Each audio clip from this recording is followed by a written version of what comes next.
Jumanji, Welcome to the Jungle succeeded in large part because of its cast. Released in 2017, the film faced the difficult task of continuing a property strongly associated with Robin Williams and the original 1995 Jumanji. Rather than attempting to imitate that film, director Jake Kasdan assembled performers with very different comedic personalities and built the new adventure around their chemistry. Dwayne Johnson, Kevin Hart, Jack Black, Karen Gillan, and Nick Jonas formed the central group, but their performances were unusual because most of them were not simply playing the characters audiences saw on screen. They were playing teenagers trapped inside adult video game avatars. Dwayne Johnson stars as Dr. Smolder Bravestone, the powerful adventurer selected by the nervous teenager Spencer Gilpin. By 2017, Johnson had already completed one of the most successful transitions from professional wrestling to Hollywood.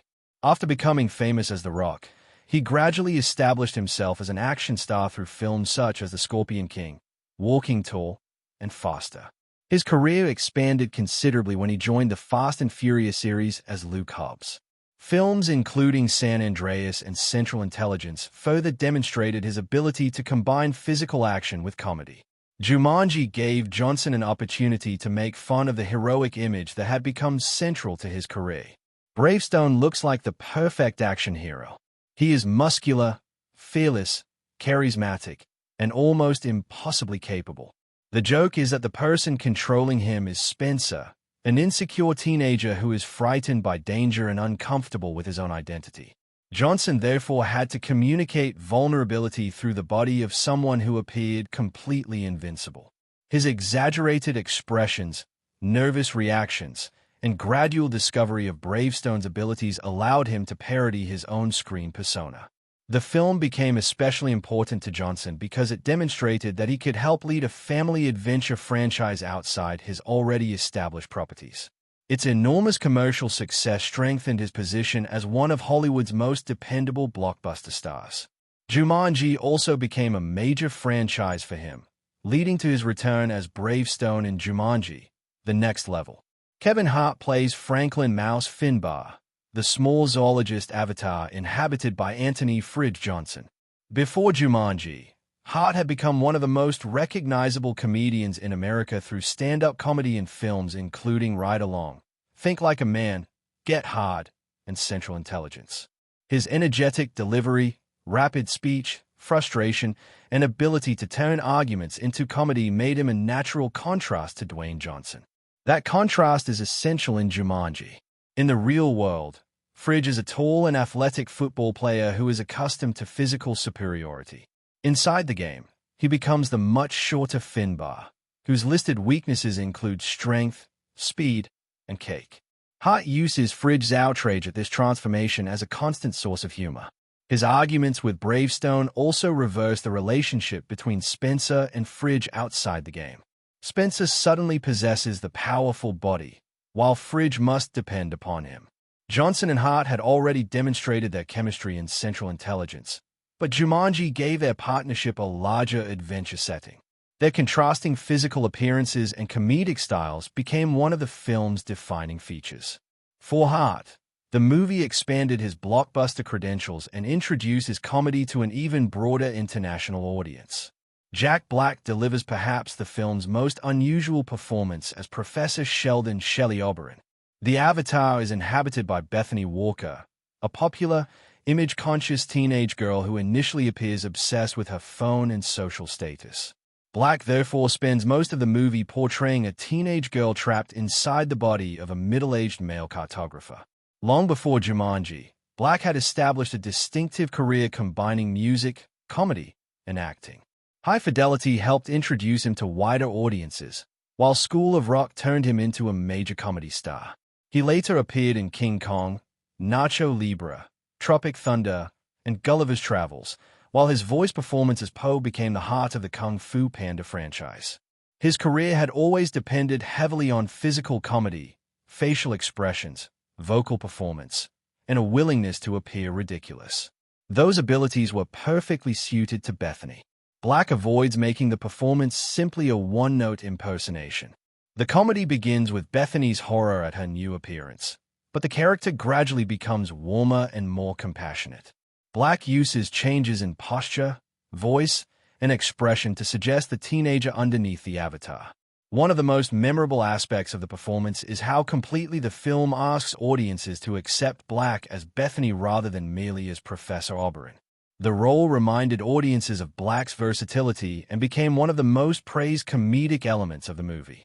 Instead of being limited to the loud and eccentric personality associated with some of his earlier roles, he demonstrated surprisingly detailed character work. Karen Gillan plays Ruby Roundhouse, the combat specialist selected by Martha Capley. Gillan entered Jumanji with a career that had already moved between television, science fiction, independent filmmaking, and major studio productions. She became internationally known as Amy Pond in Doctor Who. She later made a dramatic physical transformation to play Nebula in Guardians of the Galaxy, a role that introduced her to the Marvel Cinematic Universe and demonstrated her ability to handle action-heavy productions. Ruby Roundhouse presented a different challenge. Martha is intelligent but socially uncomfortable, particularly around Spencer. Her avatar, however, is designed like an exaggerated video game heroine, complete with athletic abilities and an impractical jungle costume. Gillan plays the contradiction between Martha's insecurity and Ruby's physical confidence. Her early attempts at flirting are deliberately awkward, while her discovery of Ruby's fighting abilities creates some of the movie's most entertaining action sequences. Jumanji, Welcome to the Jungle arrived in 2017 at a moment when Hollywood was increasingly dependent on sequels, reboots, remakes, and recognizable intellectual properties. On paper, returning to Jumanji seemed risky. The original 1995 film had become deeply associated with Robin Williams, whose performance as Alan Parrish was central to its emotional identity. After his death in 2014, many viewers considered the original movie an especially cherished part of his legacy. A new Jumanji therefore faced skepticism before audiences had even seen it. Its eventual success became an important example of how an older property could be reinvented without simply recreating the original. The most significant cultural change was the transformation of Jumanji from a magical board game into a video game. This decision reflected the enormous evolution of entertainment between 1995 and 2017. The board game in the original film belonged to an alien childhood culture, while the new version recognized that video games had become one of the dominant forms of entertainment in the world. Rather than treating gaming merely as decoration, the film incorporated familiar game mechanics directly into its story. Characters have limited lives, individual strengths and weaknesses, special abilities, inventory systems, non-player characters, levels, and objectives. When an NPC repeats exactly the same dialogue because players ask the wrong question, the joke immediately makes sense to anyone familiar with gaming. The characters also discover their abilities through experimentation, much like players learning a new game. These elements helped make the movie particularly accessible to younger audiences while giving older viewers an easy introduction to gaming conventions. The Avatar concept became the film's most culturally recognizable idea. Spencer, Fridge, Bethany, and Martha enter the game and discover that their appearances, physical abilities, and even genders may be completely different from their real identities. This allowed the film to explore a familiar experience for gamers, choosing or controlling a character who looks nothing like the player. Jumanji exaggerated that experience for comedy, but underneath the jokes was a recognizable idea about digital identity. Bethany's transformation into Professor Oberon became particularly memorable. Jack Black's performance generated some of the movie's most widely discussed scenes because the humor depended on the contrast between Bethany's personality and her avatar. The character's shock at discovering her new body, her obsession with a missing phone, and her attempts to understand basic bodily differences became popular moments in trailers, clips, reaction videos, and online discussions. Dwayne Johnson's Bravestone created another form of cultural parody. Johnson had become one of the defining action stars of the 2010s, famous for his extraordinary physique and heroic screen presence. Jumanji turned that image into a joke by placing an anxious teenage boy inside his body. Bravestone's famous intense stare, powerful smolder, enormous strength, and complete lack of obvious weaknesses deliberately resemble the exaggerated design of a video game protagonist. Kevin Hart's Finbar provided the opposite joke. Fridge begins as a physically imposing athlete, but becomes a smaller avatar whose weaknesses include strength and speed. The repeated arguments between Finbar and Bravestone became highly shareable comedic material.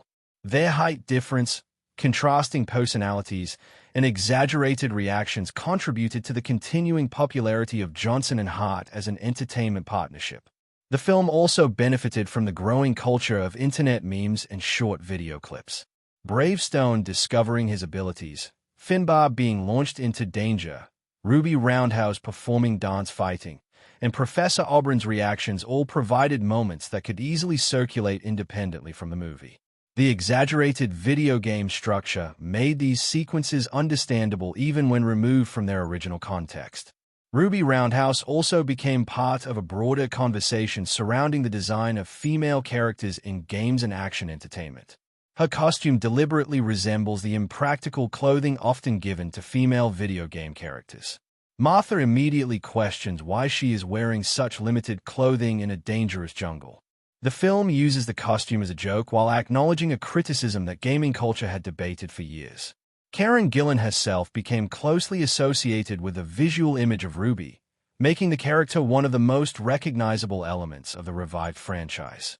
Another important cultural element was the movie's approach to insecurity and identity. Each teenager receives an avatar that forces them to confront something uncomfortable. Spencer gains physical strength but must develop genuine courage. Fridge loses the athletic superiority that shaped his social identity. Bethany loses the appearance and digital connection she values. Martha receives a body that attracts attention when she would rather avoid it. The game effectively removes the identities they constructed at school and forces them to reconsider who they are. This theme connected particularly well with teenage audiences growing up in an increasingly social media-centered environment. Bethany begins the movie heavily focused on her phone and online presentation. Inside Jumanji, those tools disappear completely. Her development toward empathy and friendship reflected contemporary concerns about whether online identity could become more important than personal relationships. The movie also contributed to a major shift in expectations surrounding franchise revivals. Many legacy sequels attempted to reproduce familiar characters, scenes, and story structures. Welcome to the Jungle instead preserved the basic concept of Jumanji while changing almost everything around it. The setting became largely contained within the game rather than bringing jungle dangers into ordinary suburban life. The protagonists became a group rather than a single central hero. Video game mechanics replaced board game rules, and action comedy became more dominant. The production of Jumanji, Welcome to the Jungle began with an unusually difficult challenge. The filmmakers were reviving a property closely associated with the beloved 1995 Jumanji and Robin Williams, but they did not want to simply repeat the original movie. Director Jake Kasdan and the creative team instead developed the new film as a continuation that would dramatically change the rules. The magical board game would become a video game, and rather than bringing the jungle into the real world, the new characters would physically enter Jumanji. That decision shaped almost every aspect of the production. Jake Kasdan was an interesting choice to direct because much of his previous work was rooted in comedy. His credits included Walk Hard, The Dewey Cox Story, Bad Teacher, and Sex Tape.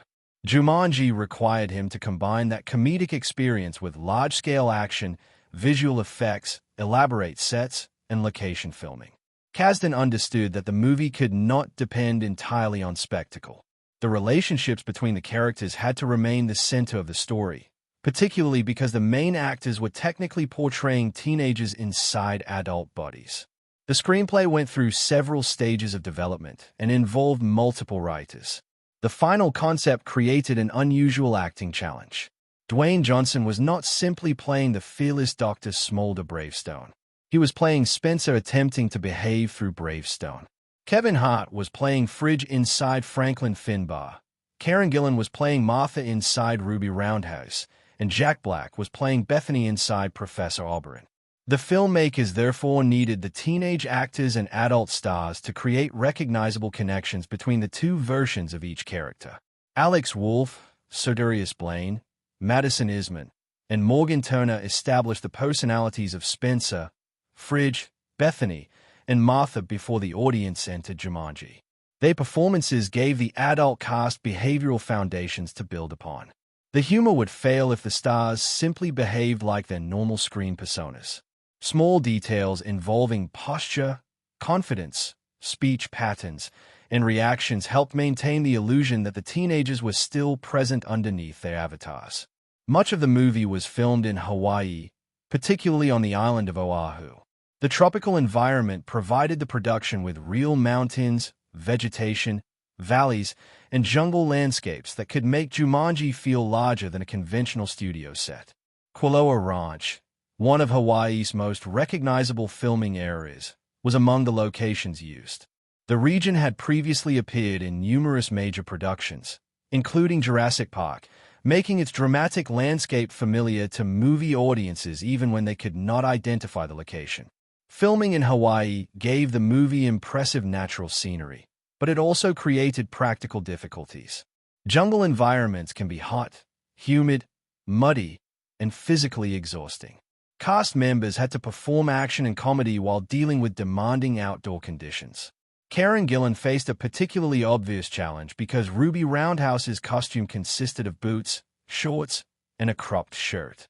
The outfit was intentionally designed to parody impractical female video game costumes, but wearing it during extended location filming meant that Gillan had considerably less protection from the environment than many of her co-stars. Gillan also performed substantial physical work for Ruby's combat scenes.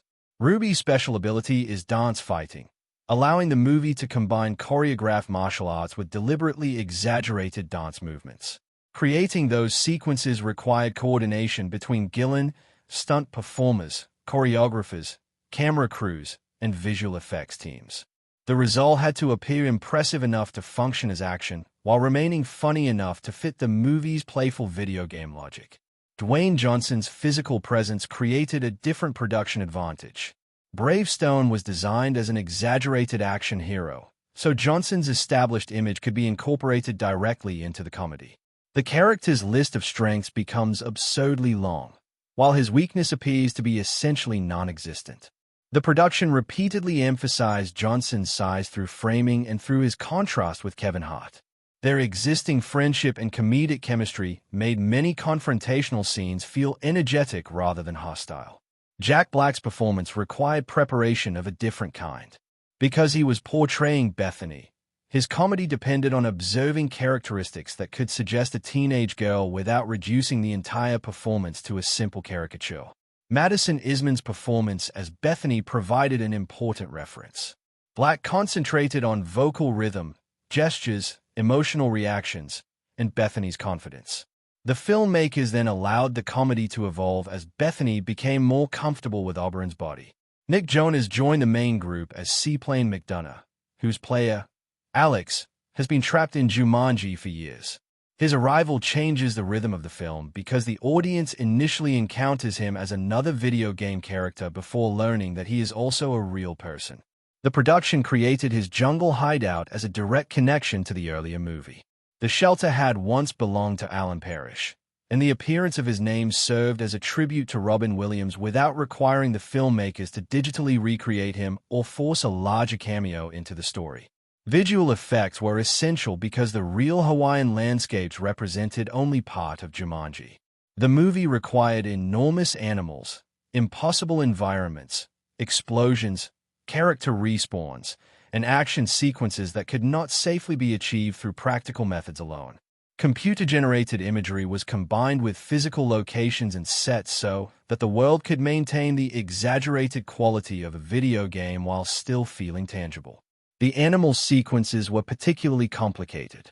Hippos, rhinos, snakes, elephants, and other creatures become obstacles or threats throughout the adventure. Jumanji, Welcome to the Jungle uses a familiar adventure structure, but reshapes it around the logic of a video game. The story begins in the real world, introduces 4 teenagers with conflicting personalities, transports them into Jumanji, and then turns their attempt to escape into a sequence of increasingly difficult levels. Beneath the action and comedy, the narrative follows a clear progression from isolation and disagreement toward cooperation. Each major obstacle forces the characters to understand both the rules of the game and the people playing beside them. The opening establishes how Jumanji itself has evolved. In 1996, a teenager named Alex Vreek discovers the board game that appeared in the original film. He has little interest in playing an old board game because video games are more appealing to him. During the night, Jumanji apparently recognizes this and transforms itself into a video game cartridge. Alex begins playing and is mysteriously pulled inside. This short prologue immediately explains why the franchise has changed formats while establishing a mystery that will become important later. The story then jumps forward approximately 20 years and introduces Spencer Gilpin, Anthony Fridge Johnson, Bethany Walker, and Martha Capley. They attend the same school but belong to very different social worlds. Spencer is intelligent but anxious. Fridge is a confident athlete who has drifted away from his former friendship with Spencer. Bethany is preoccupied with her appearance and phone, while Martha is intelligent, cynical, and socially uncomfortable. All four receive detention for different reasons. Spencer has been secretly completing Fridge's schoolwork. Fridge has benefited from the arrangement. Bethany uses her phone during a test, and Martha openly challenges a physical education assignment. Their punishment places them together in a storage room where they are instructed to remove staples from old magazines. Instead, they discover an old video game system containing Jumanji. This sequence functions as the narrative's gateway. The teenagers select characters without understanding the consequences. Spencer chooses Dr. Smolder Bravestone. Fridge selects Franklin Mouse Finbar. Martha reluctantly chooses Ruby Roundhaze. And Bethany chooses Professor Sheldon Oberon after assuming that Sheldon is female. When the game begins, all four are physically transported into its world. The first major narrative turn occurs when they discover their new bodies. Spencer has become the muscular Bravestone. Fridge is now the much shorter Finbar. Martha has become the athletic Ruby, and Bethany has transformed into the male Professor Oberon. These transformations establish the central comic device, but they also introduce the story's character conflicts. Each player has received an avatar that challenges an important part of their real-world identity. The arrival of Nigel Billingsley establishes the main objective. Like a non-player character, Nigel delivers information regardless of whether the group fully understands him. He explains that the villain Russell Van Pelt stole the magical Jaguar's Eye jewel and corrupted Jumanji. The players must return the jewel to the giant Jaguar statue and call out the name of the game. Nigel gives them the jewel and sends them into their adventure. The film then explains its rules through action rather than lengthy exposition. Each character has strengths and weaknesses. Bravestone possesses extraordinary abilities and apparently no meaningful weaknesses. Finbar is a zoologist and weapons carrier but has several weaknesses. Ruby is skilled in combat and dance fighting but is vulnerable to venom. Oberon specializes in maps and archaeology but lacks physical endurance. Most importantly, each player has 3 lives. The limited life mechanic transforms death into both comedy and suspense. Early deaths are absurd and surprising, teaching the characters how the game functions. Finbar is eaten by a hippopotamus before falling from the sky after respawning. Later deaths become increasingly important because every mistake reduces the number of opportunities available. The film therefore introduces consequences gradually. At first, the characters behave like confused players. Eventually, they understand that dying 3 times could mean dying permanently. The map becomes the narrative's method of dividing the adventure into stages. Oberon can see information that the others cannot, reinforcing the idea that every avatar has a necessary purpose. The group realizes that individual strength will not be enough. Even Bravestone, the most powerful character, cannot complete the game alone because knowledge and abilities have been distributed among the team. A major turning point arrives when the players meet Jefferson Seaplane McDonough. Seaplane initially appears to be another character from Jumanji, but he is actually Alex Vreek, the teenager who disappeared in the opening sequence. From Alex's perspective, he has been trapped for only a relatively limited period, but approximately 2 decades have passed outside the game. This revelation connects the prologue directly to the main storyline. Alex has only 1 life remaining and has become too frightened to continue. His situation changes the emotional stakes. Until this point, The possibility of permanent death has remained somewhat theoretical. Alex demonstrates what prolonged failure can do to a player. He has survived by hiding in a shelter once used by Alan Parrish. But survival without completing the game has become another form of imprisonment. The middle section focuses increasingly on teamwork. The characters must use their abilities in combination, including seaplanes' piloting skills. During their escape by helicopter, the film creates one of its largest action sequences while simultaneously testing the group's ability to trust one another. When Alex is endangered, Bethany willingly transfers one of her lives to him. This is a crucial character moment because the teenager initially presented as the most self-absorbed member of the group is now prepared to risk herself for someone else. Jumanji, Welcome to the Jungle may present itself as a fast-moving action comedy, but beneath the explosions, wild animals, and video game jokes is a story built around identity, insecurity, friendship, courage, and personal growth. The central symbolic idea is simple. Each teenager is placed inside a body that appears completely different from the person they believe themselves to be. Jumanji becomes more than a dangerous game. It becomes an environment that forces the characters to confront their weaknesses by temporarily removing the identities they have constructed in the real world. Identity is the movie's strongest theme. Spencer, Fridge, Bethany, and Martha enter Jumanji believing that they understand themselves. Spencer sees himself as weak and fearful. Fridge defines himself through physical strength and athletic popularity. Bethany places enormous importance on beauty, attention, and her social image.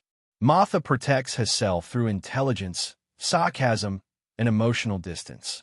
The avatars disrupt all four identities.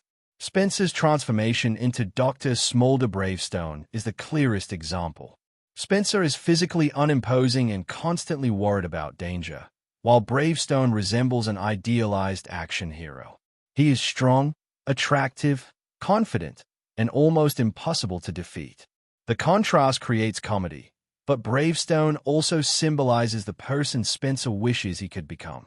Jumanji gives him the appearance of courage before he has actually developed courage internally. This distinction becomes important because physical strength does not immediately remove Spencer's fear. He must gradually learn that courage is not the absence of fear. It is the decision to act despite fear. By the climax, Spencer has begun to behave heroically not because Bravestone's body makes him powerful, but because his friends are depending on him. Fridge experiences the reverse transformation. In the real world, he is tall, athletic, and socially confident. Inside Jumanji, he becomes Franklin Finbar, whose physical limitations frustrate him immediately. The change symbolizes the removal of the characteristic Fridge has used to define his value. Without his athletic body, he must discover other ways to contribute. His relationship with Spencer reinforces this theme. Outside the game, Fridge possesses the physical power while Spencer provides academic help. Inside Jumanji, their positions are reversed. Spencer becomes the strongest member of the group, while Fridge must depend on him. This reversal exposes the imbalance in their friendship and forces Fridge to recognize Spencer as more than someone useful for completing schoolwork. Bethany's transformation is even more dramatic. She begins as a teenager deeply invested in her appearance and digital identity. Her phone is almost an extension of herself. Jumanji removes the phone completely and places her inside Professor Oberon, a middle-aged male avatar. Everything Bethany normally uses to present herself to the world suddenly disappears. Professor Oberon therefore symbolizes the destruction of Bethany's carefully managed external identity. At first, she is horrified, but gradually she discovers that her personality can survive without the appearance she valued so highly. Her development reaches an important point when she sacrifices one of her lives to save Alex. The girl initially presented as self-centered becomes willing to risk her own survival for another person.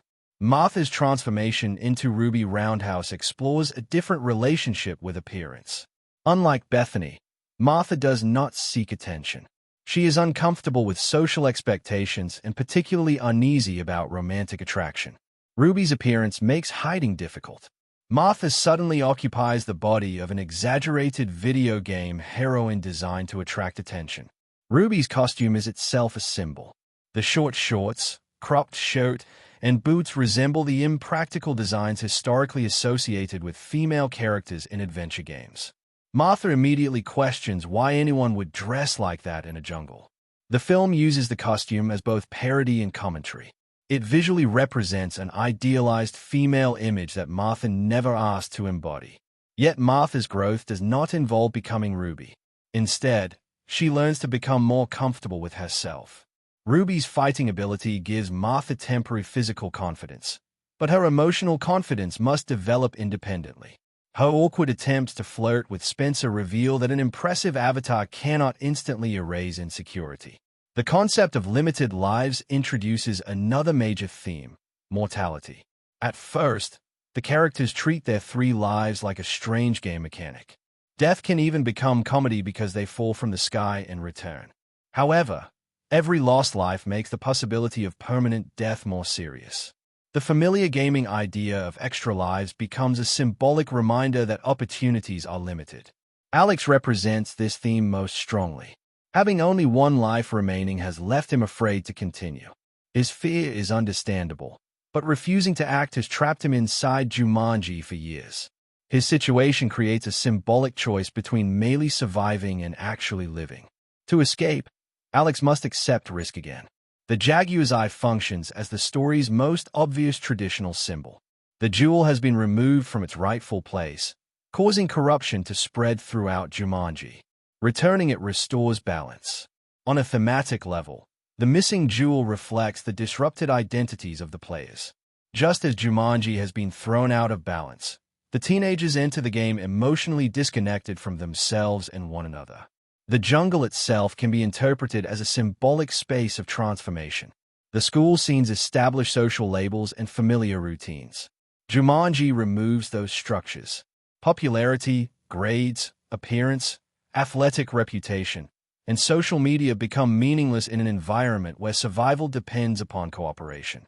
The jungle reduces the characters to their decisions. Jumanji, Welcome to the Jungle creates its visual identity by combining real tropical landscapes, large-scale action photography, digital effects, and the exaggerated visual language of video games. The movie needed to distinguish itself from the suburban environments of the 1995 Jumanji, while still making the world feel connected to the same mythology. Director Jake Kasdan and cinematographer Gyula Pardos therefore present Jumanji as an expansive adventure world where natural beauty exists beside deliberately artificial game mechanics. One of the strongest visual contrasts occurs between the real world and Jumanji. The opening school sequences use ordinary locations, controlled interiors, classrooms, hallways, and the detention room to establish a recognizable teenage environment. The characters are surrounded by walls and social structures. Their lives feel relatively small. Once they are transported into Jumanji, the visual scale changes dramatically. The jungle is introduced as an enormous space filled with mountains, rivers, cliffs, vegetation, and dangerous animals. Wide shots emphasize how small the characters are compared with their surroundings. Hawaii provided much of the natural foundation for this imagery. Oahu's mountains and tropical landscapes give the fictional world physical weight that would have been difficult to achieve entirely through computer-generated environments. The cinematography frequently uses these landscapes to sell the fantasy. Instead of placing the actors exclusively against digital backgrounds, the production photographs them within real vegetation and terrain and then expands the environment through visual effects when necessary. This mixture allows Jumanji to appear both believable and impossible. The audience can recognize real sunlight, trees, rocks, and water even when enormous digital animals or fantastic structures enter the frame. Color also helps separate the worlds. Jumanji is dominated by strong greens, earthy browns, blue skies, and warm sunlight. These colors create an adventurous atmosphere while allowing important objects and costumes to remain visually distinct. Ruby Roundhouse's red clothing, for example, immediately separates her from the green jungle around her. Bravestone's neutral explorer clothing reinforces his traditional heroic appearance, while Finbar and Oberon have silhouettes that are instantly recognizable even during chaotic action. The avatar designs themselves are part of the visual storytelling. Each character resembles a recognizable video game archetype. Bravestone looks like the impossibly muscular heroic protagonist. Ruby resembles a stylized female fighter. Finbar appears designed as a supporting specialist, while Oberon visually suggests an academic explorer rather than an action hero. Before the characters explain their abilities, their costumes and physical appearances already provide clues about their functions. Framing is frequently used for comedy, particularly with Dwayne Johnson and Kevin Hart. Their significant height difference becomes a recurring visual joke. Shots containing Bravestone and Finbar together naturally emphasize the reversal between Spencer and Fridge. In the real world, Fridge is the physically dominant teenager. Inside Jumanji, Spencer's avatar towers over him. The camera does not need to explain this reversal because the image communicates it instantly. Dwayne Johnson's physique is also photographed as a parody of traditional action cinema. Bravestone receives heroic poses, dramatic looks, and moments in which his physical power dominates the frame. The famous smoldering intensity ability exaggerates the type of close-up normally used to make an action hero appear intimidating. The technique becomes part of the joke because the movie openly identifies the expression as one of Bravestone's special abilities. The camera becomes more energetic during action sequences. Chase scenes, animal attacks, fights, and vehicle sequences use movement and rapid editing to create momentum. However, the filmmakers generally maintain enough spatial clarity for audiences to understand the objective of each sequence. This is particularly important because many scenes function like video game levels. The audience needs to know where the characters are, where they must go, and what obstacle stands between them and the goal. Ruby Roundhouse's dance fighting sequence demonstrates how cinematography supports both action and comedy. The camera must present Karen Gillan's movements clearly enough for the choreography to be appreciated while preserving the absurdity of fighting enemies through dance. Wider framing allows the audience to see full-body movement, while closer shots capture Martha's surprise as she realizes what Ruby can do. The helicopter sequence uses a different visual approach. The landscape becomes part of the danger as the characters move through the air above the jungle. Wide aerial imagery increases the scale, while closer interior and exterior shots maintain the characters' reactions. Visual effects extend the danger beyond what could safely be photographed, creating an action sequence that resembles a difficult vehicle mission within a game. Computer-generated imagery is essential throughout the movie. Jumanji contains hippos, rhinoceroses, snakes, jaguars, insects, and other creatures that interact directly with the characters. These animals are often intentionally more aggressive and coordinated than realistic wildlife because they operate according to video game logic. They are not simply animals living in the jungle. They are obstacles programmed to attack the players. The rhinoceros stampede is one of the clearest examples. Large numbers of animals fill the screen, transforming the environment into an overwhelming moving threat. Digital effects allow the filmmakers to create impossible scale while maintaining the actors as the emotional focus. Their reactions preserve the comedy even when the visual spectacle becomes enormous. The respawn effect is another important visual motif. When characters lose a life, they eventually fall back into the world from the sky. This repeated image turns an abstract video game concept into something immediately understandable. Instead of displaying a conventional game over screen, the film creates a physical version of respawning. The characters themselves become game pieces being returned to the board. The soundtrack and sound design of Jumanji, Welcome to the Jungle play an important role in transforming the film from a simple comedy into a large-scale adventure. The movie constantly moves between humor, danger, fantasy, romance, and action, so its audio must change tone quickly without making the experience feel disconnected. Composer Henry Jackman provides the musical score, while the sound effects create the physical identity of Jumanji as both a dangerous jungle and a supernatural video game. Jackman entered the project with considerable experience in action, animation, and franchise filmmaking. His previous work included X-Men, First Class, Captain America, The Winter Soldier, Kingsman, The Secret Service, and several animated films. That background made him particularly suitable for Jumanji because the movie required traditional adventure music alongside modern action rhythms and comedic timing. The score establishes a sense of scale that contrasts with the personalities of the protagonists.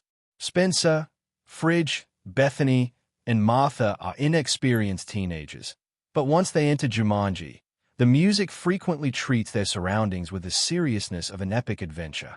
Large orchestral passages make mountains, chases, battles, and discoveries feel genuinely important. This creates a useful contrast because the characters themselves may be panicking or arguing while the soundtrack suggests that they have become legendary heroes. Percussion is especially important. Drums have always been central to the identity of Jumanji, beginning with the original story's mysterious rhythmic warning that the game is nearby. Welcome to the Jungle preserves this association. The sound of drums becomes more than background music. It functions as an audio symbol for the supernatural power of the game. The drums are effective because they can create both anticipation and recognition. Before the characters fully understand what is happening, the rhythm suggests that Jumanji is active. For viewers familiar with the earlier film, the sound also provides an immediate connection to the franchise. The game may have transformed from a board game into a video game, but its musical identity remains recognizable. The score also incorporates rhythmic ideas appropriate to the jungle setting without abandoning the sound of a modern Hollywood adventure. Percussion, orchestral textures, and energetic action writing create forward momentum. The music frequently gives the impression that the players are moving toward another level or challenge, reinforcing the structure of the narrative. One of the soundtrack's most memorable uses of popular music involves Welcome to the Jungle by Guns N' Roses. The song is an obvious but effective choice because its title directly reflects the movie's central concept.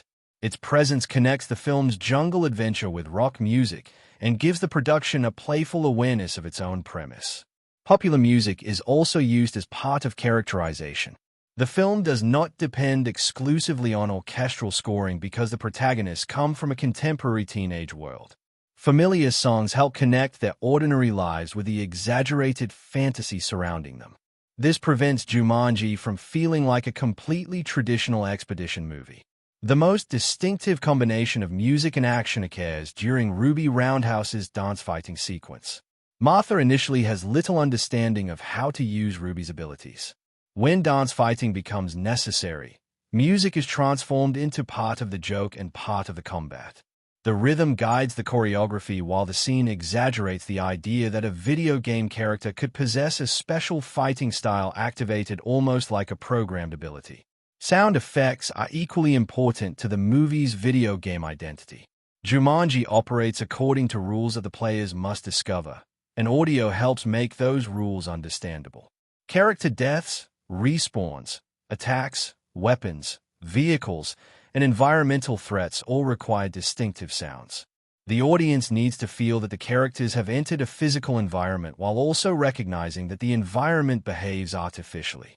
The respawn sequences demonstrate this balance. Death is normally one of the most dramatic events a film can portray, but Jumanji initially uses it for comedy. A character can be crushed, eaten, or otherwise killed and then returned by falling from the sky. The sound design supports the impact of these moments without making them excessively disturbing. The result is exaggerated enough to preserve the logic of a game.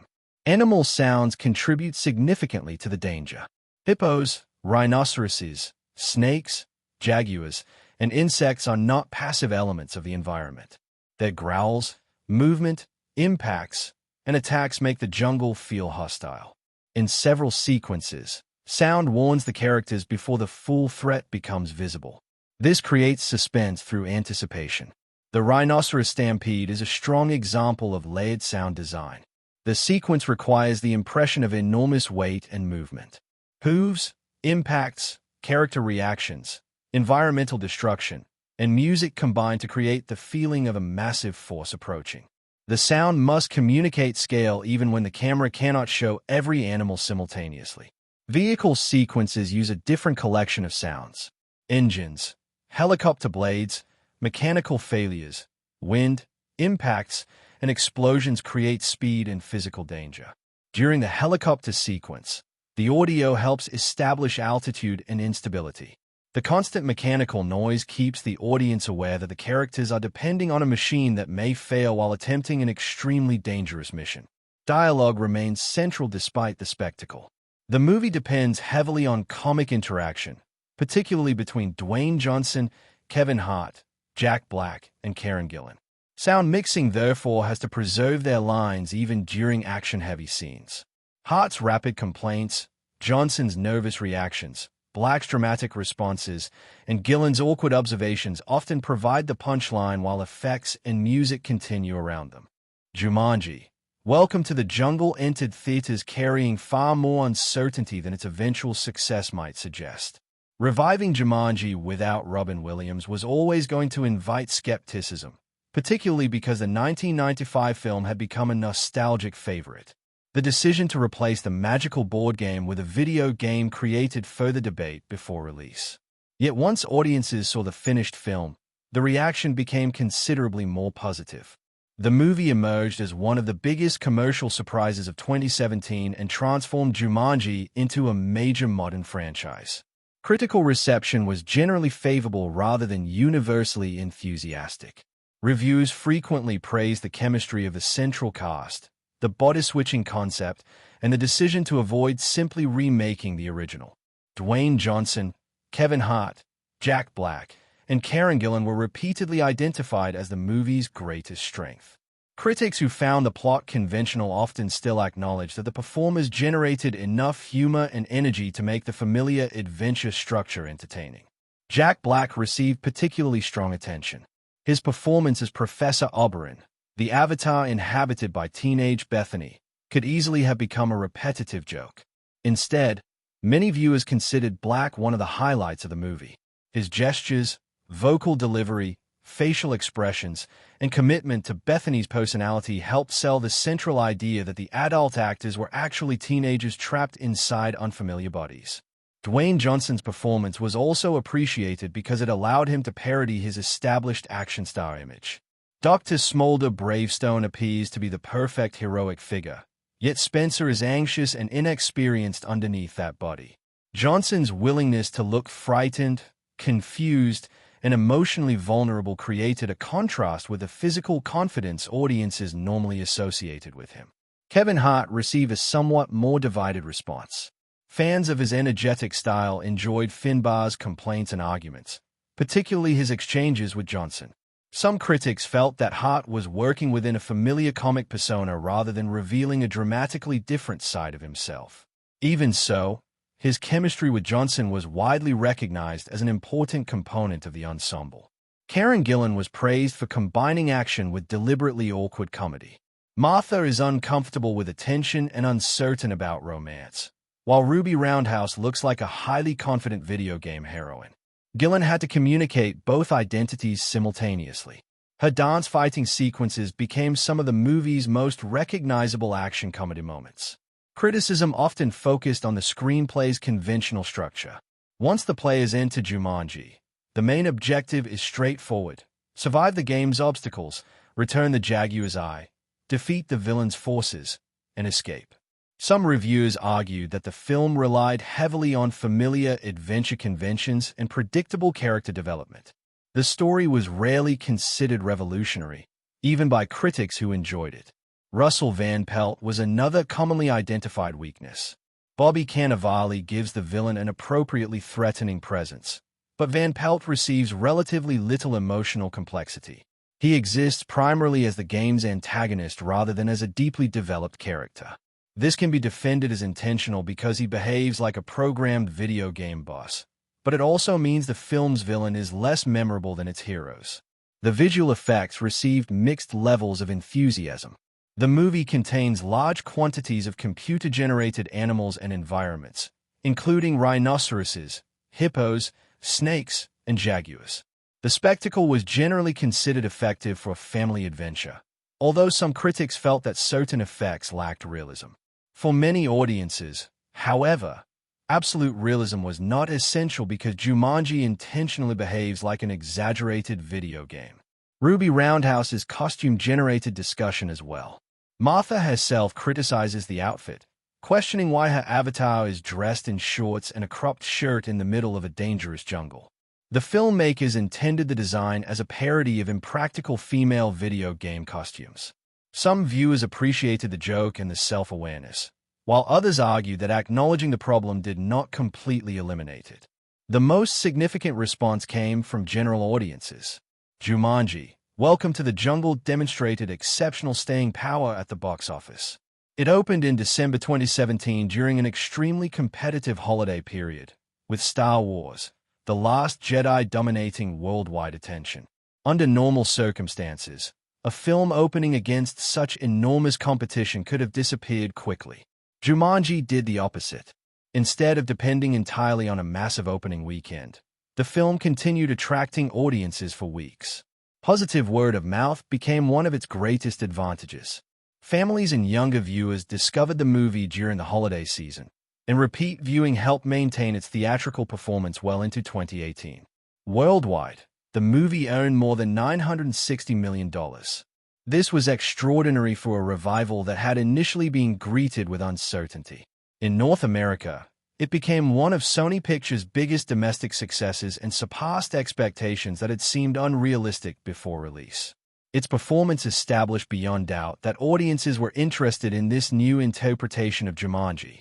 The film also performed strongly with viewers who had little attachment to the original. This was crucial to its success. Rather than relying entirely on nostalgia, Welcome to the Jungle created a new ensemble and a new set of rules that younger audiences could understand independently.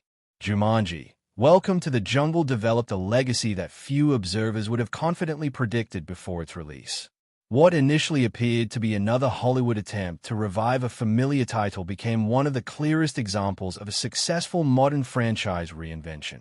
Rather than replacing the 1995 Jumanji or attempting to reproduce Robin Williams' performance, the 2017 film expanded the basic concept into a new form. Its enormous commercial success ensured that Jumanji would no longer be remembered only as a single beloved family adventure from the 1990s. The most immediate consequence was the creation of a new Jumanji film series centered on Dwayne Johnson, Kevin Hart, Jack Black, and Karen Gillan. Their chemistry became the defining attraction of the revived franchise. Audiences were no longer returning simply because they recognized the Jumanji name. They wanted to see these performers trapped within the game's unusual avatar system again. That demand led directly to Jumanji: The Next Level, released in 2019. Jake Kasdan returned as director, and the sequel expanded the avatar concept rather than merely repeating the same body combinations. Danny DeVito and Danny Glover joined the story as Eddie and Milo, older men who enter Jumanji and occupy familiar avatars. This allowed Dwayne Johnson and Kevin Hart to alter their performances significantly, demonstrating how flexible the central concept could be. The sequel proved that Welcome to the Jungle had created something sustainable. The video game format allowed the filmmakers to change levels, environments, abilities, players, and avatar combinations while preserving recognizable characters. Jumanji had effectively become a storytelling system rather than a single scenario. This was one of the film's most important contributions to franchise filmmaking. Many legacy sequels depend heavily on repeating imagery, dialogue, or characters from earlier movies. Welcome to the Jungle demonstrated another approach. A continuation could retain the central mythology while radically changing its presentation. The magical game remained the connecting idea, but almost everything about how the characters experienced it was redesigned. The transformation from board game to video game became especially influential as an example of updating older concepts for younger audiences. The filmmakers did not simply place modern technology in the background. Video game mechanics became the structure of the entire story. Limited lives, character statistics, special abilities, non-player characters, maps, levels, and respawning all influenced the narrative. This approach helped the movie participate in a broader convergence between cinema and gaming culture. By the late 2010s, video games had become a dominant global entertainment industry, and cinematic storytelling increasingly borrowed their visual language and rules. Jumanji was not based on an actual commercial video game, which gave it unusual freedom. It could parody gaming conventions without being required to reproduce the mechanics of an existing title. The film also demonstrated that gaming concepts could be understandable to mainstream family audiences. Viewers did not need extensive gaming knowledge to understand that Bravestone had strengths, Finbar had weaknesses, or that losing 3 lives would be dangerous. The mechanics were introduced through humor and action, allowing the film to speak simultaneously to experienced players and people with little knowledge of games. Its influence can also be understood through the popularity of ensemble adventure comedies. Welcome to the Jungle places character chemistry above mythology. The central objective is deliberately simple, allowing most of the entertainment to come from how different personalities respond to each challenge. The film reinforced the commercial strength of adventures built around recognizable stars with contrasting comic identities. For Dwayne Johnson, the franchise became another major component of his blockbuster career. Bravestone allowed him to combine the heroic image developed through action films with self-parody. Rather than simply presenting Johnson as the strongest person in the room, Jumanji turned his physical dominance into a comic device. The performance contributed to a style of roles in which his enormous action star presence could coexist with vulnerability and humor. Kevin Hart's partnership with Johnson was similarly strengthened. Their contrasting heights, personalities, and performance rhythms became an established screen combination. Jack Black's Bethany performance became one of the most remembered comic elements of the film, while Karen Gillan gained another major franchise role distinct from her work as Nebula in the Marvel Cinematic Universe. The film also helped preserve Jumanji for a generation that had not grown up with the original.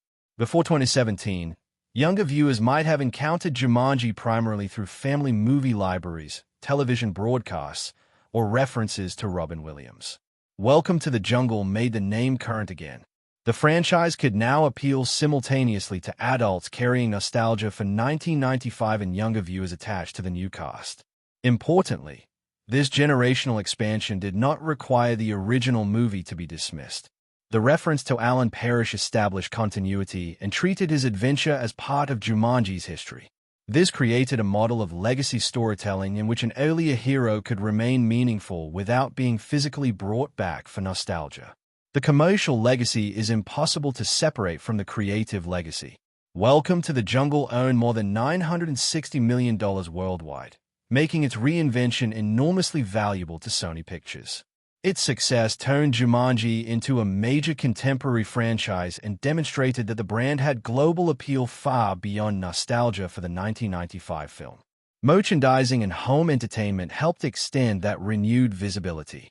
The modern characters appeared across promotional products, collectibles, games, digital marketing, and franchise-related merchandise. A video game adaptation inspired by the newer films further completed the unusual transformation. A story about a magical board game had become a movie about a magical video game, and then helped inspire actual video game products. The audience response to Jumanji, Welcome to the Jungle, was shaped by an unusual combination of nostalgia, surprise, humor, and generational identification. Before the film was released, many viewers were uncertain about the idea of returning to Jumanji.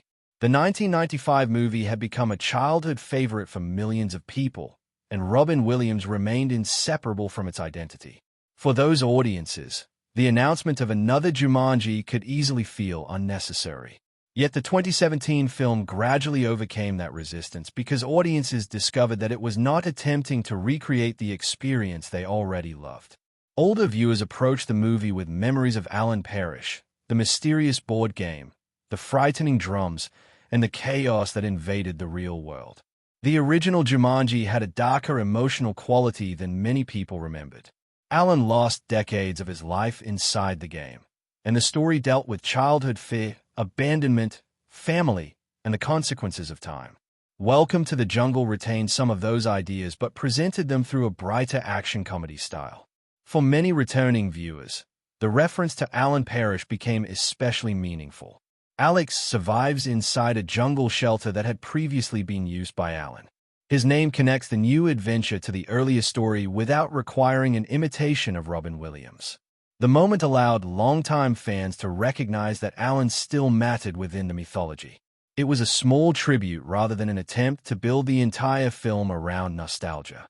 Younger audiences experienced Jumanji differently. Many had grown up with video games as a normal part of everyday entertainment. Character selection, limited lives, special abilities, maps, levels, and non-player characters required little explanation. The movie transformed familiar gaming concepts into physical comedy.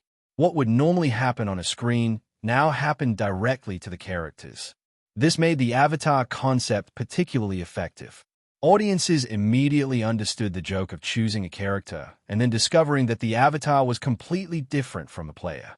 The film exaggerated an experience familiar to gamers, controlling someone who may have a different appearance, gender, personality, or physical ability from the person holding the controller. Yet the avatars also encouraged audiences to think about identity. Spencer enters Jumanji believing that he is physically weak and easily frightened. Suddenly he looks like Dwayne Johnson. The fantasy is immediately attractive, but the film refuses to suggest that a powerful body automatically creates confidence. Spencer remains Spencer. His fears have entered Jumanji with him. This distinction resonated with viewers who understood insecurity, particularly younger audiences dealing with social expectations. Spencer's journey suggests that confidence cannot simply be borrowed from appearance. Bravestone gives him extraordinary abilities, but Spencer must decide how to use them. His eventual courage therefore belongs to him rather than to the avatar. Martha offered another recognizable perspective. She begins the story defensive and uncomfortable with attention. Becoming Ruby Roundhouse gives her an appearance associated with confidence and desirability, but internally she remains awkward. Her attempts to flirt with Spencer are funny precisely because the glamorous avatar does not erase the teenager underneath. For some viewers, Martha's story reflected the gap between how a person appears and how that person feels. Someone may look confident while experiencing considerable insecurity. The movie expresses that idea literally by giving Martha an outward appearance that does not match her internal self-image. Bethany created perhaps the most dramatic audience interpretation of identity. She initially appears obsessed with her phone, appearance, and social attention. Becoming Professor Oberon removes almost everything she associates with herself. The transformation produces broad comedy, but her eventual development gives the joke emotional value. Her decision to give Alex one of her lives became an important moment for audiences because it demonstrates how far she has changed. Bethany begins by concentrating heavily on herself and ends up risking her own safety to save another person. Her transformation suggests that empathy is more important than appearance, and that identity can survive even when familiar external markers disappear. Fridge's story also challenged first impressions. His athletic ability gives him social status in the real world, but Finbar removes that advantage. Audiences watch him experience the frustration of suddenly being physically dependent upon Spencer. Their reversed relationship allows the film to examine friendship through a simple visual joke. Many viewers could recognize the underlying problem even without sharing the character's specific circumstances. Friendships sometimes become unequal because people are valued primarily for what they can provide. Spencer helps Fridge academically, while Fridge has moved toward a different social world. Inside Jumanji, both are forced to recognize what the other contributes. The film's emphasis on teamwork became one of its most broadly appealing ideas. Every avatar has a specific function. No single character can complete the game alone. Even Bravestone, whose list of strengths appears almost ridiculous, needs the others. The structure therefore presents friendship like cooperative gameplay. Success depends on understanding the abilities of everyone in the group. Audiences also responded strongly to the chemistry between the actors. Jumanji, Welcome to the Jungle builds its emotional story around transformation. The most obvious transformations are physical, as 4 teenagers become adult video game avatars, but the more important changes happen internally. Spencer, Fridge, Bethany, and Martha begin the film separated by insecurity, social status, resentment, and self-absorption. Jumanji forces them to depend on one another, and each challenge exposes something they must change before they can return home. Spencer Gilpin has the clearest traditional hero arc. In the real world, he is intelligent, cautious, and deeply anxious. His friendship with Fridge has deteriorated, yet Spencer continues doing Fridge school assignments, suggesting that he would rather accept an unequal relationship than risk losing the friendship completely. He avoids confrontation and has little confidence in his physical abilities. Becoming Dr. Smolder Bravestone gives Spencer everything he believes he lacks. Bravestone is powerful, fast, attractive, fearless in appearance, and almost absurdly capable. Yet Spencer's personality remains unchanged. His first reactions inside the game are not heroic. He is frightened and confused despite occupying the body of an action star. This creates the central conflict in Spencer's development. He initially assumes that bravery belongs to people who naturally look and behave like Bravestone. Jumanji gradually teaches him that courage is a decision. His avatar can provide strength, but it cannot decide when Spencer should risk himself for someone else. By the climax, he is capable of confronting danger because his friends matter more than his fear. His relationship with Martha develops alongside this confidence. Spencer is attracted to her before entering Jumanji, but lacks the courage to express it. Their new bodies make them appear like confident romantic heroes, yet their first attempt at intimacy is painfully awkward. The scene reveals that the avatars cannot provide emotional experience. Spencer and Martha must develop confidence as themselves. Anthony Fridge Johnson undergoes an opposite transformation. At school, Fridge is a successful athlete whose physical presence gives him confidence and status. His relationship with Spencer has become transactional because he relies on Spencer to complete academic work. When he becomes Franklin Finbar, his usual source of confidence disappears. Finbar is shorter, physically limited, and assigned primarily supportive abilities. Fridge is furious because he sees the avatar as a downgrade. His frustration reveals how strongly he has connected personal value with physical ability. For perhaps the first time, he must experience being the person who needs protection. The reversal with Spencer is especially important. Fridge once occupied the physically dominant position in their friendship, but Bravestone now towers over Finbar. Their arguments are comic, yet they contain genuine resentment. Fridge must learn to respect Spencer's abilities, while Spencer must stop accepting Fridge's dismissive behavior. Finbar's zoological knowledge eventually proves essential, demonstrating that usefulness does not depend entirely on strength. Fridge gradually accepts his supporting role and begins thinking more like a teammate. By the time they return home, his relationship with Spencer has become more balanced. The adventure restores a friendship that had been damaged by status and exploitation. Bethany Walker begins with the most visibly self-centered personality. She is focused on her appearance, her phone, and how other people perceive her. Her transformation into Professor Sheldon Oberon immediately removes those sources of security. She is no longer in the body she carefully presents to the world, and she has no access to the digital environment through which she normally receives attention. At first, Bethany treats the transformation almost entirely as a personal disaster. Her reactions generate comedy, but they also establish the distance she must travel emotionally. Professor Oberon becomes an unexpected opportunity because Bethany is forced to discover whether her identity contains anything beyond appearance. Her relationship with Alex becomes central to that development. When Alex is in danger of permanently dying, Bethany willingly gives him one of her remaining lives. This is perhaps the clearest single act of character growth in the film. The teenager initially concerned with herself is prepared to sacrifice something genuinely valuable for another person. Bethany also becomes more useful to the group through Oberon's map-reading abilities. Instead of receiving attention for appearance, she receives appreciation for what she contributes. Her experience does not teach her that beauty or confidence are inherently wrong. It teaches her that they are incomplete foundations for identity. Martha Capley begins from almost the opposite position. She is intelligent but guarded, socially uncomfortable, and suspicious of situations that expose her to judgment. Her defensive attitude allows her to avoid vulnerability. Becoming Ruby Roundhouse places her inside an avatar designed to attract attention, forcing her into exactly the kind of visibility she normally avoids. Martha initially feels uncomfortable with Ruby's clothing and appearance. More importantly, She does not know how to behave with the confidence that the avatar seems to represent. Her awkward attempts to float demonstrate the difference between looking confident and feeling confident. Ruby's physical abilities gradually help Martha discover another side of herself. Dance fighting becomes especially symbolic because Martha must stop overthinking and trust her body. As she becomes more comfortable using Ruby's abilities, her posture and behavior begin to change.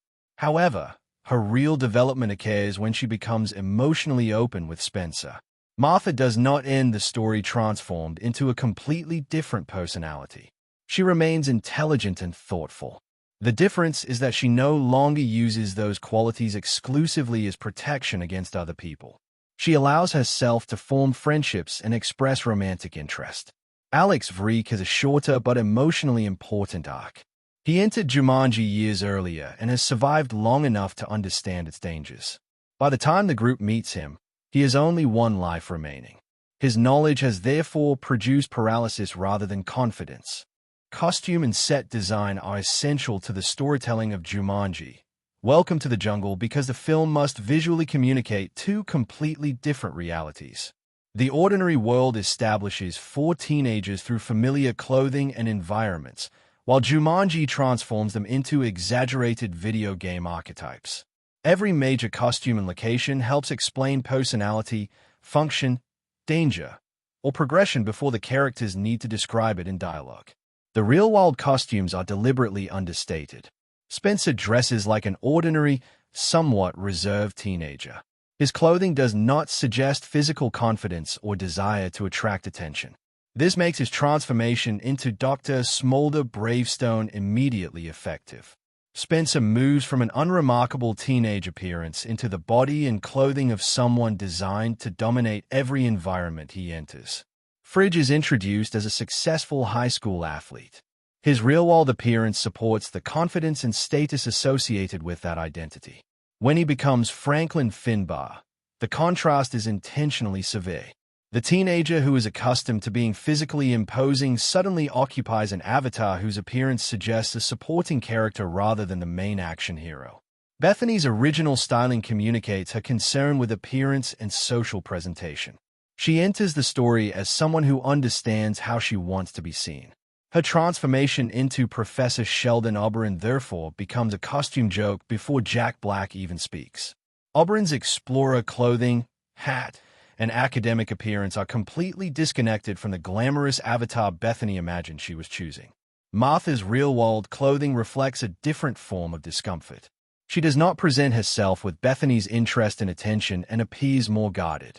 Entering Jumanji as Ruby Roundhouse forces her into the opposite visual identity. Ruby is designed to be noticed immediately. Ruby's costume became the film's most discussed design choice. She wears boots, short shorts, a cropped red shirt, and accessories appropriate to an exaggerated action game heroine.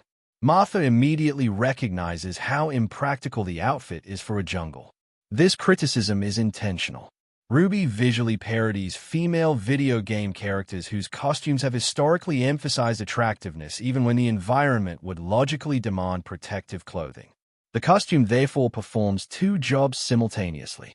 It makes Ruby instantly recognizable as a video game archetype while allowing the film to comment on that archetype. Martha's discomfort also contributes to her character development. She has been placed in a body and outfit that attract exactly the attention she normally tries to avoid. Bravestone's design represents the opposite stereotype. His clothing resembles the classic jungle adventurer and action hero. Durable boots, fitted explorer clothing, utility accessories, and colors that fit naturally into the environment. Nothing about his design suggests vulnerability. Combined with Dwayne Johnson's physique, the costume tells the audience that this character was created to be the game's heroic protagonist. That visual perfection is part of the joke. Spencer is terrified inside a body that appears designed to fear nothing. Bravestone's clothing does not transform significantly because the avatar is effectively a fixed game model.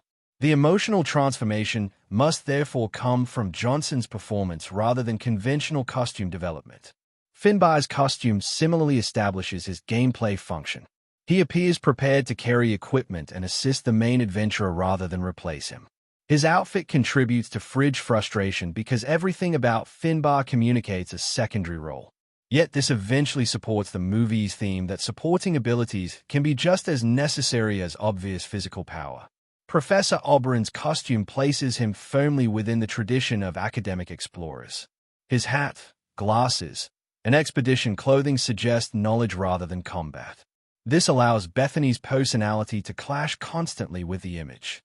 Jack Black's physical performance then completes the effect, creating comedy through the difference between costume, body, and behavior. Seaplane McDonough has a more traditionally adventurous appearance. His pilot identity is immediately understandable from his clothing, which helps the film communicate his special ability before it becomes central to the plot. However, the costume also hides Alex's vulnerability. Seaplane may look prepared for adventure, but the player inside him has become terrified of continuing. Van Pelt receives darker and more threatening design elements. His appearance separates him from the brighter, more humorous heroes and makes him feel connected to the corrupted side of Jumanji. His costume combines the image of a hunter with the unnatural menace of a video game villain. He does not need extensive psychological explanation because his visual design immediately communicates that he is the primary threat. Makeup and physical presentation reinforce these distinctions. The heroes generally remain recognizable and visually clean enough to preserve their star identities, despite traveling through a dangerous jungle. This lack of strict realism fits the video game concept. They are avatars, not ordinary explorers whose clothes and bodies must respond naturally to every hour spent outdoors. Jumanji, Welcome to the Jungle depends heavily on its screenplay because the film's central idea is more complicated than its straightforward adventure plot suggests. 4 teenagers enter a video game and become adult avatars, meaning the dialogue must constantly remind the audience that the people speaking are not really the bodies visible on screen. The script achieves this through distinctive personalities, repeated character conflicts, video game terminology, and comedy built around the difference between appearance and identity. The screenplay was credited to Chris McKenna, Eric Summers, Scott Rosenberg, and Jeff Pinkner, from a story by McKenna. Rather than constructing the movie around complicated mythology, the writers establish a simple objective and use it as a framework for character interaction. The players must return the Jaguar's eye to its proper location, save Jumanji, and escape. Because that goal is easy to understand, the dialogue can concentrate on personality and relationships. The opening school scenes are important because they establish how each teenager speaks before the adult cast takes over. Spencer is hesitant and uncomfortable with confrontation. Fridge speaks with greater confidence and frequently treats Spencer dismissively. Bethany's dialogue reveals her concern with social attention and her phone, while Martha uses intelligence and sarcasm as protection from situations she finds uncomfortable. These early conversations provide a verbal blueprint for the Avatar performances. Once Dwayne Johnson appears as Bravestone, his dialogue still needs to sound emotionally connected to Spencer. Johnson therefore reacts to situations with uncertainty that deliberately contradicts his appearance. A conventional action hero might respond to danger with a confident one-liner.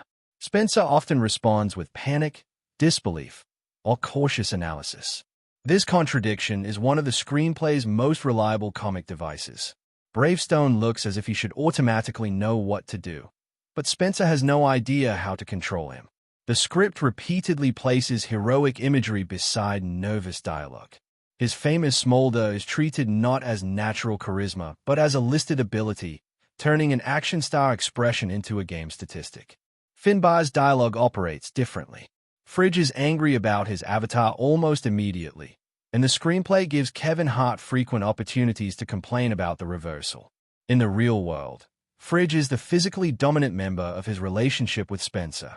Inside Jumanji, he must look upward at Bravestone. Their arguments allow the script to turn an emotional conflict into rapid comedy. Hart and Johnson's exchanges are written around escalation. One character makes an accusation or insult, the other responds, and the argument grows until the physical difference between them becomes part of the joke. The dialogue often sounds spontaneous because both performers are comfortable with fast comic rhythms, even when the scene is performing an important narrative function. Bethany's dialogue inside Professor Oberon creates another challenge. The screenplay needs audiences to accept that Jack Black is representing a teenage girl without making every scene depend on the same joke. Early dialogue emphasizes Bethany's shock at her new body, but the writing gradually moves beyond physical surprise. She begins contributing information, caring about the group, and developing a meaningful connection with Alex.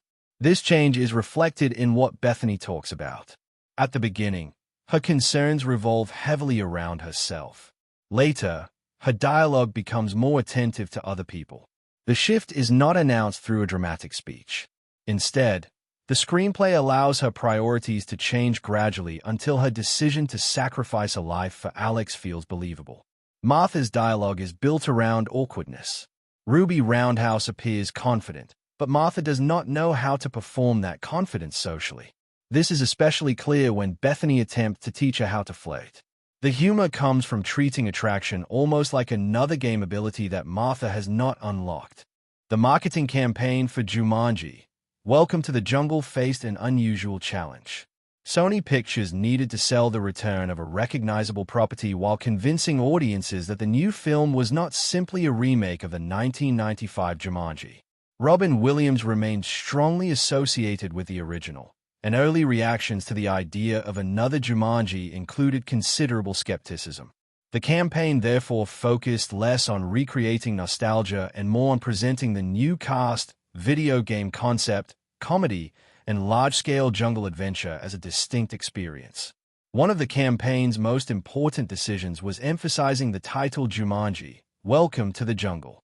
The subtitle immediately separated the movie from its predecessor while communicating the reversal at the center of the new story.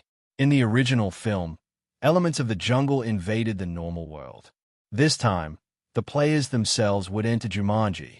The title also had an obvious connection to the famous Guns N' Roses song Welcome to the Jungle, giving the phrase an additional layer of cultural familiarity. The first major promotional images concentrated heavily on the four adult avatars. Dwayne Johnson, Kevin Hart, Jack Black, and Karen Gillan were the movie's strongest commercial assets, and posters presented them together against exotic jungle backgrounds. This immediately communicated that the film was an ensemble adventure rather than a story built around a single protagonist. Dwayne Johnson was especially important to the campaign. By 2017, he had become one of the world's most recognizable movie stars and maintained an enormous social media presence. His public image combined blockbuster action, comedy, fitness, and accessibility. Promoting Jumanji through Johnson therefore allowed the studio to reach audiences directly through a performer who was already skilled at generating attention for his projects. Kevin Hart brought another enormous audience. His stand-up career, film success, and social media popularity made him a valuable promotional personality. Marketing appearances involving Johnson and Hart could become entertainment themselves because the two performers had a natural tendency to insult, challenge, and joke with one another. Their relationship reflected the dynamic between Bravestone and Finbar. Promotional interviews could therefore sell the chemistry of the film without requiring audiences to understand the entire plot. Johnson's size and action star image contrasted naturally with Hart's energetic personality, reproducing one of the movie's central visual jokes. Jack Black offered a different promotional advantage. The trailers revealed that his character was actually the avatar of teenage Bethany. This immediately explained the movie's body and identity comedy. Showing Black reacting like a teenage girl was an efficient way to demonstrate that the actors were not simply playing conventional jungle adventurers. Karen Gillan's Ruby Roundhouse was equally prominent in posters and trailers. Her distinctive red costume made the character visually recognizable, while footage of her combat abilities demonstrated that the movie contained significant action alongside comedy. Marketing also used Martha's discomfort with Ruby's appearance to explain the mismatch between player and avatar. The trailers needed to communicate the film's premise quickly. They therefore emphasized the detention setup, discovery of the video game, transportation into Jumanji, and shock of seeing the avatars. Rather than hiding the transformation as a major plot twist, the campaign made it the central selling point. This was a logical strategy because the premise distinguished the new movie from the original. Audiences immediately understood that the magical board game had evolved into a video game and that the characters were now trapped inside it. Trailer sequences then introduced character strengths, weaknesses, extra lives, dangerous animals, and the mission structure. Comedy dominated much of the promotional material. Finbar's complaints about his body, Bravestone discovering his appearance, Bethany reacting to Professor Oberon, and Martha learning about Ruby's abilities gave trailers clear punchlines. This helped position the film as light family entertainment rather than a darker continuation of the original. Action remained the second major selling point. Promotional footage showed motorcycles, helicopters, explosions, jungle chases, dangerous animals, and Ruby's fighting skills. The campaign promised a much larger physical adventure than the domestic chaos associated with a 1995 film. The jungle environment itself became an important marketing image. Posters frequently placed the cast against dramatic tropical scenery, instantly communicating scale and danger. The characters often appeared surrounded by wildlife or environmental threats, reinforcing the idea that almost everything inside Jumanji could become an obstacle. The visual design of the posters relied heavily on star recognition. Johnson's physical presence was usually impossible to miss, while Hart, Black, and Gillen completed an ensemble with very different screen identities.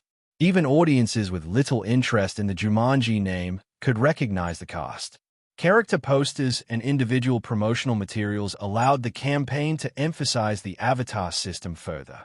Each hero possessed a recognizable role within the game.